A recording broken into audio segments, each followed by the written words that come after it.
Exposición del Animatic Tragedy, elaborado por Alexander Arguela de Sincapié.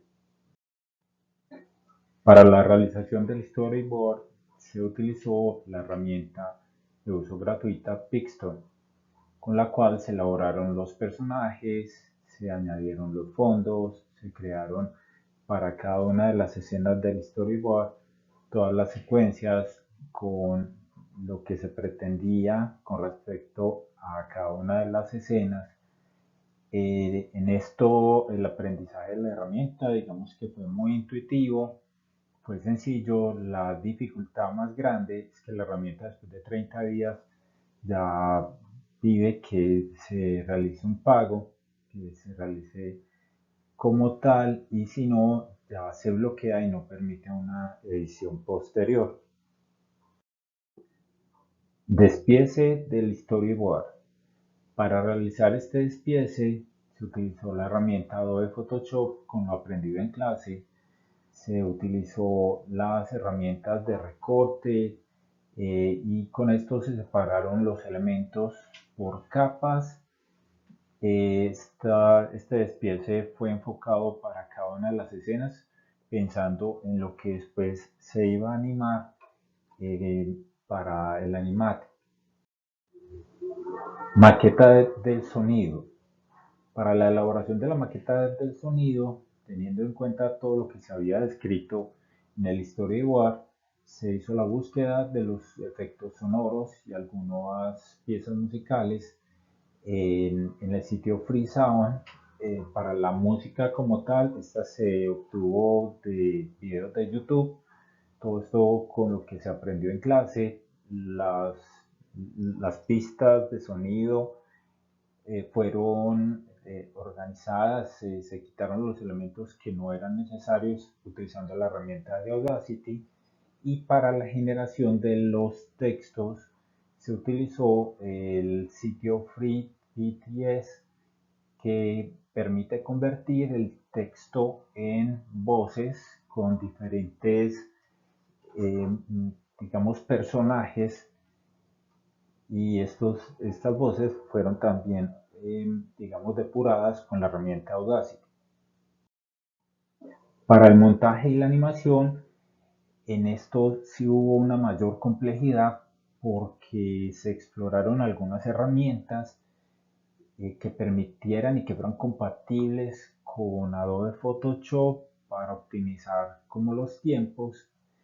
En esto tocó ver algunos videos, algunas guías de YouTube para aprender a utilizar Adobe After Effects, que fue la mejor herramienta que cumplía con el uso de los elementos que venían de Photoshop, y sobre la cual había una mayor disponibilidad de videos gratuitos.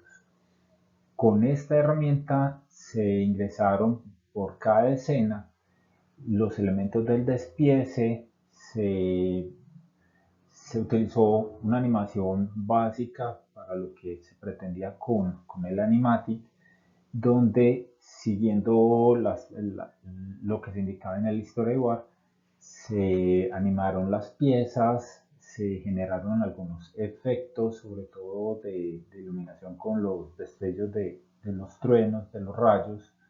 Se ingresaron y se sincronizaron los efectos de sonido, y digamos, para algunas escenas se trató de incluir, por ejemplo, en los pasos de algunos personajes cuando caminaban, separando muslos, piernas, todo el tronco, la cabeza, brazos, eh, lo que se pedía cuando la cámara se movía. Todo esto se trató de dar la mayor, digamos, que se cumpliera con todo lo que se hablaba de los encuadres de cámara desde el storyboard, y esta fue la herramienta que cumplía con esto.